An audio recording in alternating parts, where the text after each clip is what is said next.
Hello বন্ধুরা, নমস্কার। আমি চলে এসেছি আবার একটা নতুন ব্লগের সাথে। আমার চ্যানেলে আপনাদের সকলকেই স্বাগত।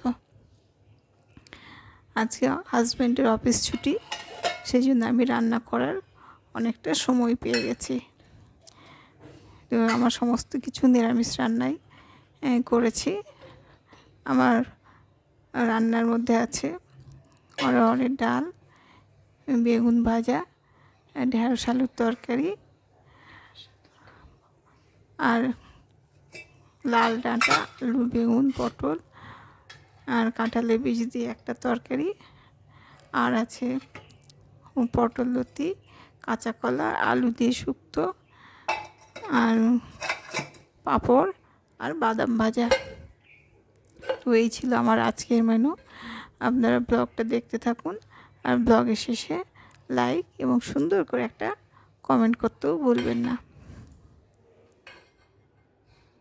আজকের মতো এই পর্যন্ত, দেখা হবে পরের ব্লগে।